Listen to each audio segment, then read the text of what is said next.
This video is sponsored by EA.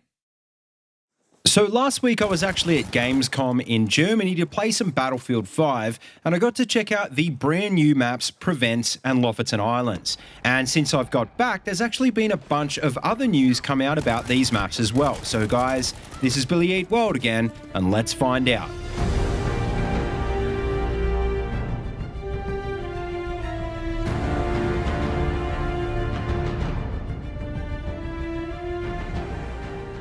Alright, so if you follow any Battlefield creators on social media, well, you've probably already realised by now that last week's reveal of Provence and Lofoten Islands was a bit controversial.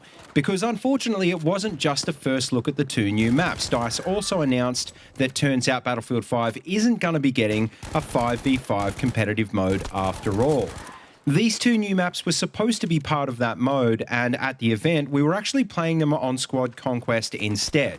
Which I've got to say wasn't a bad experience. It's just that a lot of people in the community were pretty disappointed that these ones had been repurposed. Now, the other thing we've found out in the last few days is that the next big update, which will include these two maps, is going to be delayed until at least next week. Apparently, they've encountered, quote, some critical bugs, and they're working towards a final build so they can send it out for certification. The good news is, though, is that apparently this update, version 4.4, will include the much-awaited rank increase and some desperately needed performance improvements. And not just that, but in 4.4, we'll also be getting our hands on two new weapons, the Breda Assault Rifle and the Panzerbusch AT Rifle. But unfortunately for some of the other weapons, like for example the Bazooka that were going to be included with the 5v5 mode, we're going to be getting them later on after version 4.6.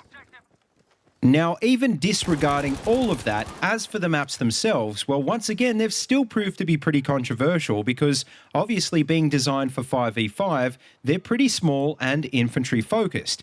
And a lot of people in the Battlefield community expect that every Battlefield map should be a big 64-player combined arms sandbox, and that's obviously not the case here. But I mean, you guys know what kind of gameplay I'm into. I think Squad Conquest is probably actually one of my favourite game modes, and I'm pretty much a full-time infantry player anyway. So honestly, I did have a lot of fun playing these ones at the event, but you could tell that some people didn't, and that's bound to happen again once they hit the public servers as well. Both maps are obviously pretty close quarters, Provence more so because it's an urban map set in a small French village, so you can probably expect a ton of SMG gameplay on both maps, which honestly I don't think is a bad thing because, I mean, when else is Medic the best class in BF5 already, right? And that's not to say that you can't do well with the other guns. I was actually doing pretty well with the Breda, which is basically an SLR. But probably my only criticism is that even though we were playing on Squad Conquest, there actually weren't any vehicles on either map, which I really think needs to change in the final release. Now, the most important thing I really should mention is that the gameplay was pretty repetitive and predictable on both maps, which, I mean, for some people probably sounds like a terrible thing. But you've got to remember, when you're designing a competitive style map, that's exactly the sort of gameplay you want, because you want to be able to predict and outsmart the enemy team. On 8v8 Squad Conquest, it was pretty good, but just before we finish up, a few of the guys organised a few 5v5 rounds, which ended up being even better. That's obviously where these maps shine, because it's just enough players to keep you busy, but not enough that you can't stop and think about what you're doing.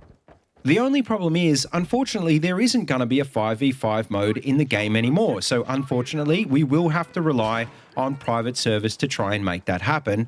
And just on that note, I should mention that another thing we learned at the event was that apparently DICE are going to try and include the 5v5 mode as a feature in private games once they do come out. What that's actually going to look like is anyone's guess. We don't have any information yet on whether DICE even finished the 5v5 mode or whether it was just the comp framework they had to go. But either way, it's pretty certain by now that we won't be seeing any official support for competitive battlefields, at least in the near future. So once again, it'll be up to third-party leagues to hopefully make that a reality. So finally, just before I finish up this video, I just wanted to share a few other bits of information that I got from the devs at the event. And I guess the main one is that DICE are aware Battlefield 5 is having issues at the moment, and they know that more than a few deadlines have been missed by this point. The most important thing is that they realize that the last few patches have really affected stability, and they're working right now on trying to fix things like the stuttering problem that a lot of people have been complaining about.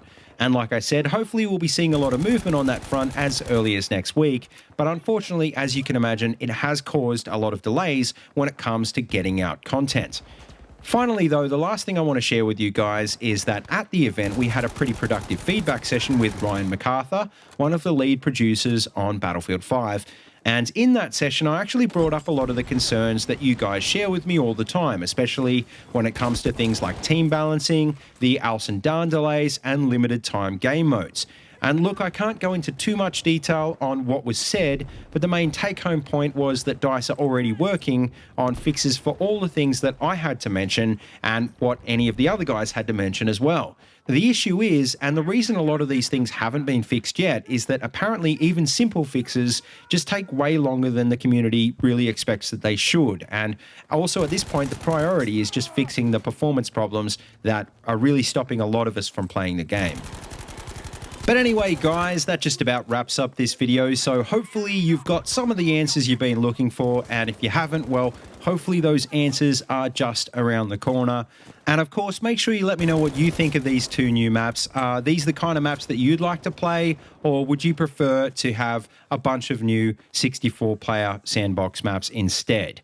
As always, though, don't forget to like, comment, and subscribe. And please feel free to check out the links in the description if you want to see any more of these videos. And don't forget, you can also find my Twitter and Discord links down there as well if you want to keep in touch. And as always, until next time, see you later, and have a good one.